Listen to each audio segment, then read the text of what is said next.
Edward's Day Out.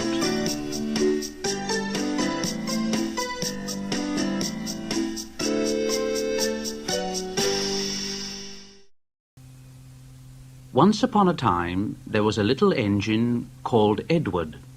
He lived in a shed with 5 other engines. They were all bigger than Edward and boasted about it. They said, "The driver won't choose you again.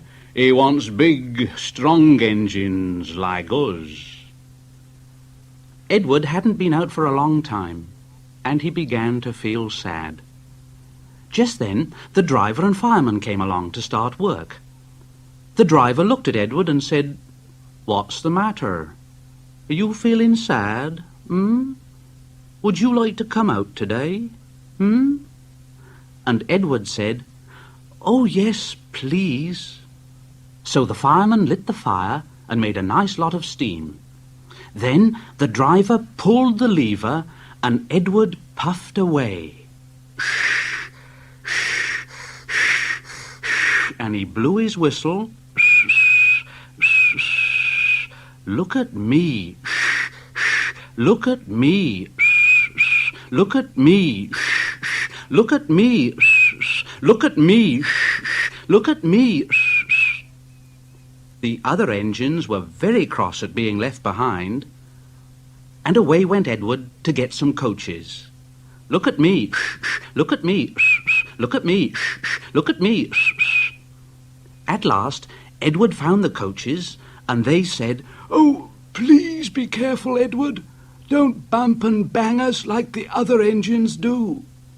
So Edward came up to the coaches very, very gently.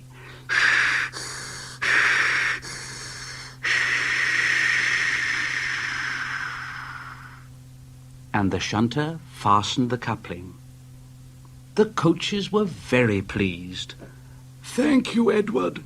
That was kind. We are glad you're taking us today."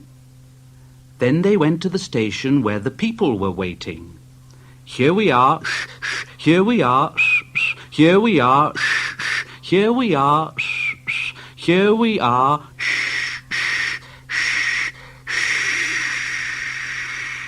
Come along, get in quickly, please." So the people got in quickly, and Edward waited happily for the guard to blow his whistle and wave his green flag.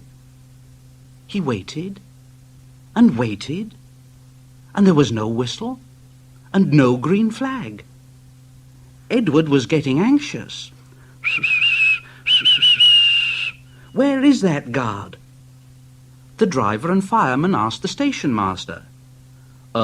Have you seen the guard? No."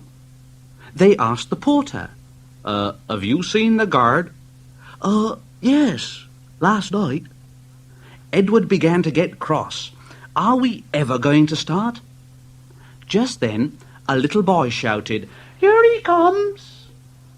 And there the guard was, running down the hill with his flags in one hand and a sandwich in the other.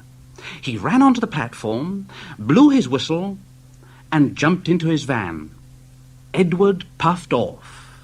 "Here we go, shh, shh, here we go, shh, shh, here we go, shh, shh, here we go, shh, shh, here we go, shh, shh." He did have a happy day. All the children ran to wave as he went past, and he met old friends at all the stations. He worked so hard that the driver promised to take him out again next day. And he told the other engines in the shed that night, "I'm going out again tomorrow. What do you think of that, But he didn't hear what they thought, for he was so tired and happy that he fell asleep at once.